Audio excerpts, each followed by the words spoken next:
Hi everyone, it's Dr. Bernstein and I want to welcome you to week 3 of our semester together. We're going to just take a look at our checklist for this week, which you know is under the content section of our D2L page, but I've already maximized it, so I'm just going to click right over here. I'm making this video on Friday, August 26th, so not all the links are available yet.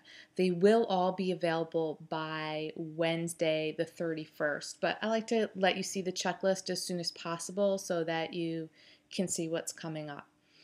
One of the reasons why I'm making this video for this week is because of what I'm about to tell you. Sometimes seeing someone say something really helps you trust what they're saying. So this is the reason for the video. I don't want you to consult any outside sources when you're reading the short story this week. The short story is Nathaniel Hawthorne's The Artist of the Beautiful. You can look in a dictionary if you're confused about a word. You can look at the readings on plot and characterization and theme you're going to read for this week. But I don't want you to consult any outside sources. No summaries, nothing like that.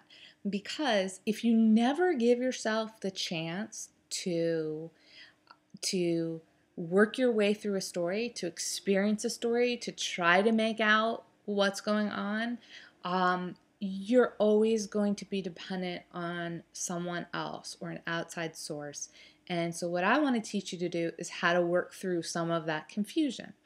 Now, looking at outside sources is not a bad thing. There's a time and a place for that, but this isn't the time or place for it. And I want you to be rest assured that your professors don't read something for the first time and then feel like they fully know it. We read a text for the first time in much the same way that our students do. We're just trying to figure out what's going on, what's happening, what's the plot, what's the story, what are the tensions. And it's only once you really get a sense of those things that you can start digging down into the meaning of them. And you do that by coming back to the text over and over again. So you're going to start having this experience. Let yourself work through the confusion. Let yourself stay confused. Don't worry if you're confused. Don't worry if you're not certain about your interpretations. It's totally normal to not feel certain and to feel confused. And it's really as a college student, as an adult, it's your responsibility then to try to figure it out, and when you can't figure it out, to ask for help, whether that's from your teacher or from other people in our class. So let yourself have that experience. So this week, Tuesday, you're watching the video now. You need to print and read the article on theme. Tuesday, you need to watch the Introduction to Hawthorne and the Artist of the Beautiful video. I'm in the process of making that, so the link will come up soon. Tuesday, discussion post number 2 on The Good Wife is due by 11:59 p.m.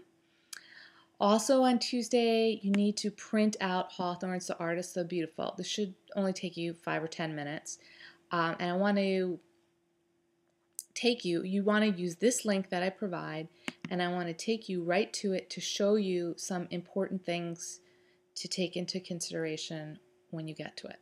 The first thing you need to do is click on the entire work. If you don't click on it this way, you're going to wind up printing out so many more pages. It's not necessary. Click on the entire work. It is 18 pages long, the story, and you need to print it. But when you're feeling frustrated with me for making you print 18 pages, just remember you didn't have to buy the book. So print it out. And for me, that's just a matter of going to File and Print, and it prints it out on my computer. You'll have to do what works for your computer. You'll notice that I tell you have to read certain pages. The page numbers are a little funky, so let me explain them to you. You'll see 1139, and then just a little further down, it might even be on the same printed page, is 1140. So the page numbers are not necessarily going to be where you normally expect them to be. Okay, I also, on Wednesday, after you've printed out the story, I want you to check out the topics for discussion post number 3. It's not due until Monday the 12th, but the topics, which are related to the Artist of the Beautiful, will help you focus even more when you're reading. So you don't feel like you have to understand everything or focus on everything. You can focus on a few key issues. So check them out ahead of time. It's really worth the 5 or 10 minutes that you put into it. Then Wednesday and Thursday, you've got your reading. About 40 minutes for each reading, I think maybe even more, but that's like the base limit. If you get through those pages in under 40 minutes, you're reading too quickly. Thursday, I want you to read at least 10 of the posts that your fellow class members contributed to discussion post number 2. That's the one on the good wife.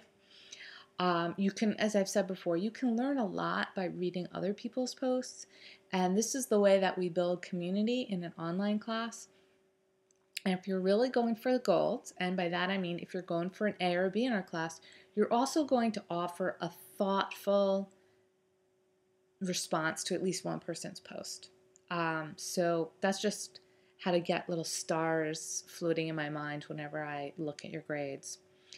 Then on Friday, I want you to finish The Artist of the Beautiful, study the weekly writing and literary tips. And on Friday, but you have until Sunday actually to take them, are quizzes 4 and 5. And here I tell you what they're on. So that's it. If you have any questions, feel free to post them on the Ask Dr. Bernstein section of our D2L page. And I hope you have a great week. Bye.